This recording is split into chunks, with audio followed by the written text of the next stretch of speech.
Hello everybody and welcome to the Rock the World YouTube channel. My name is Harrison and today we will be going over the parts of the guitar.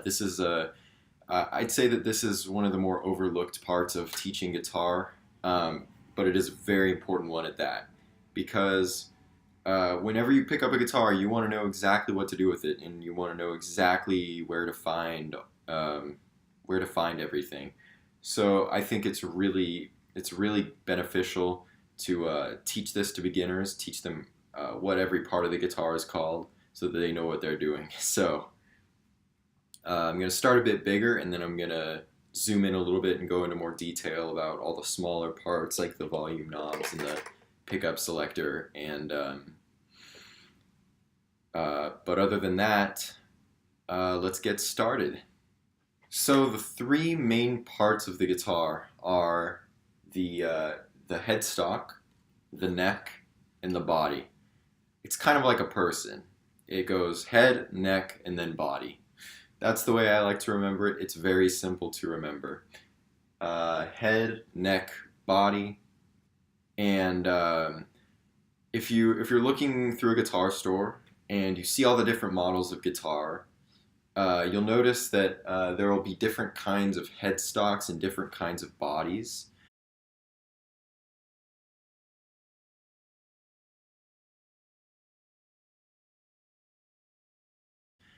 This guitar is called a Stratocaster, which means that the body it has kind of a horn design. These are called the cutaways. The cutaways on a Stratocaster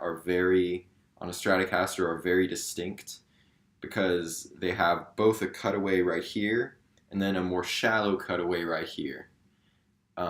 These are really good. They allow you to very easily access the higher frets, and they allow for very good mobility up here. That's why I like it. This is my first electric guitar, and this headstock is a very distinct Stratocaster design as well. It kind of has this pointy look to it with a little curve at the end. If you get a guitar such as a Les Paul, you'll get a more rectangular looking headstock, one with three pegs on each side. And as far as the different bodies go, if you buy a Gibson SG, that'll have two equally deep cutaways.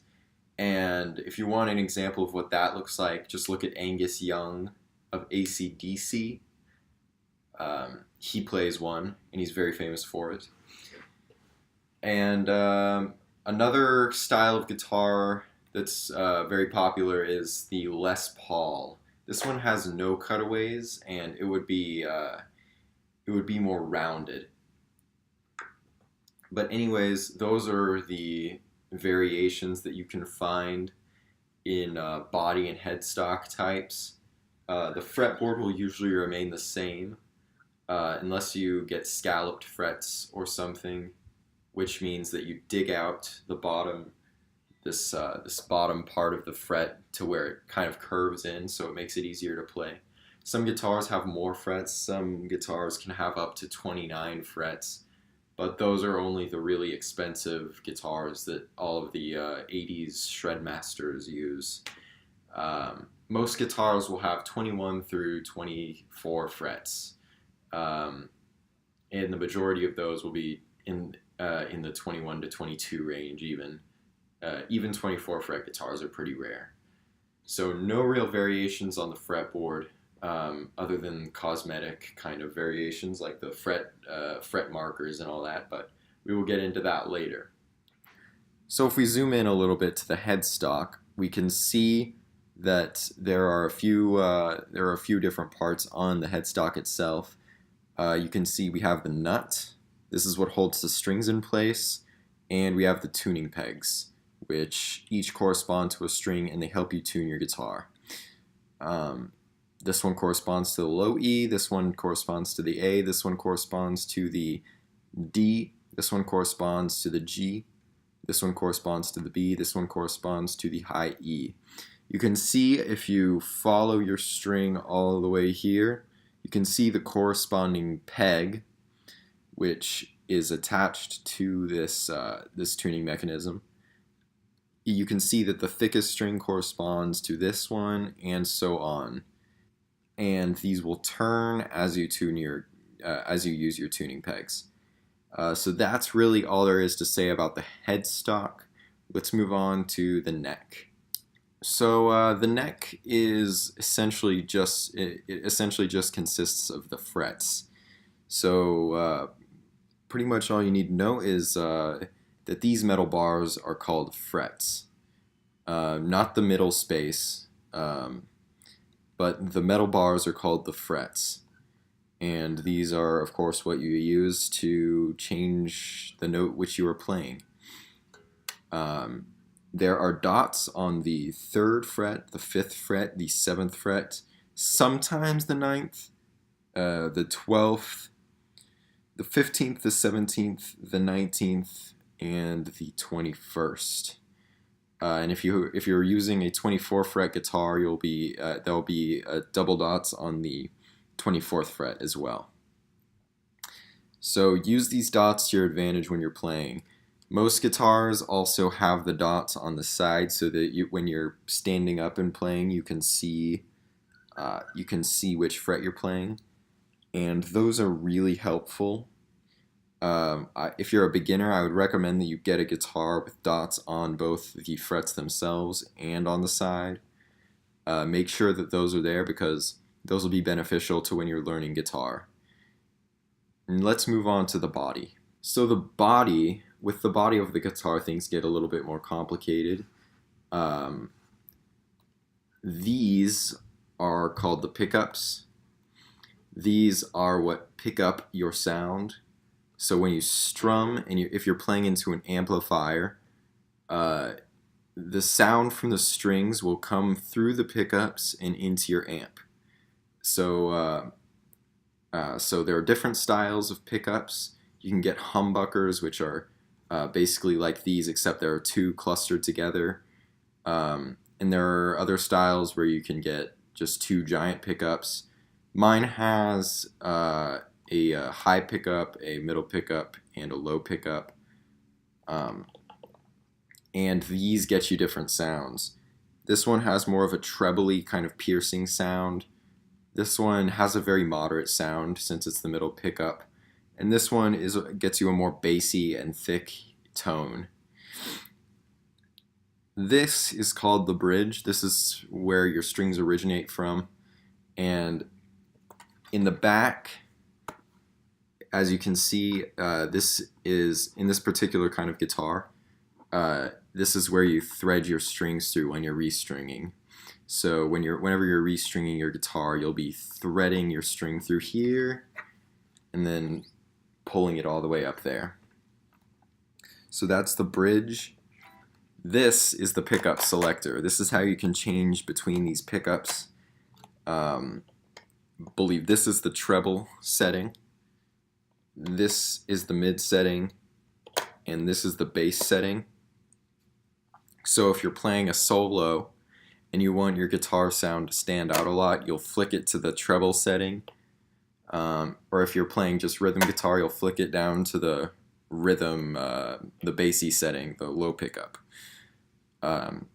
Some guitar, the Les Paul design, I believe it's standard for the Les Pauls to have only 3 settings, but mine has 5.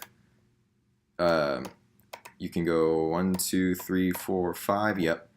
But with the Les Pauls, you'll only have 3 selections. So you'll have a treble, mid, bass only. And then we move on to the volume knobs. Mine has 2 tone knobs, and most guitars usually only have 1, but mine has 2 because mine has 3 pickups. The volume is pretty self-explanatory. If you turn it off, you won't be able to hear your guitar.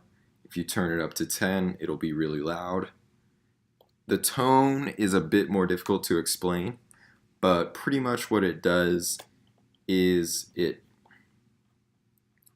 if you turn it down a lot, your guitar will sound very faded, and the sound won't have the same strength it usually does. If you turn it up all the way, it'll sound just like a normal guitar, but if you turn it down, it'll sound really muffled. I don't really know. I never really use the tone knobs very much because anything other than turning them fully on doesn't really make much sense to me because I don't like the sound of it at any other position than 10. One thing I forgot to mention about the pickups is that if you're playing an acoustic guitar, you won't have pickups, but rather you'll have a sound hole. This is because you usually can't play an acoustic guitar through an amp.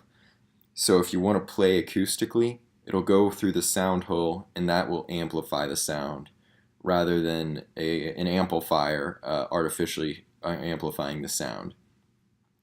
So the sound hole is there to hollow out the body of your acoustic guitar, and that is what makes you able to play with such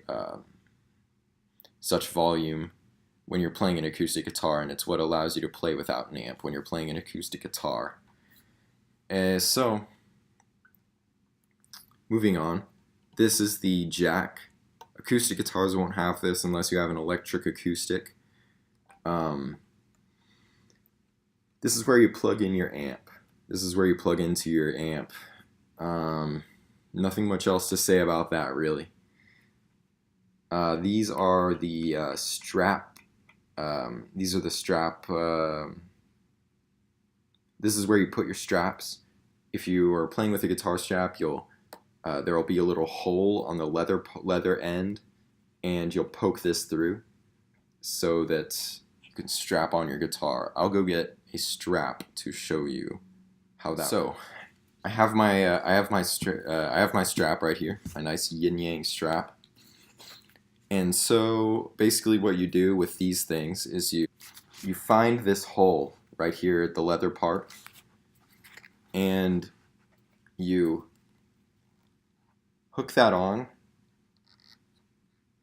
and you kind of push it down so that this peg goes through the hole. Then you find the other one.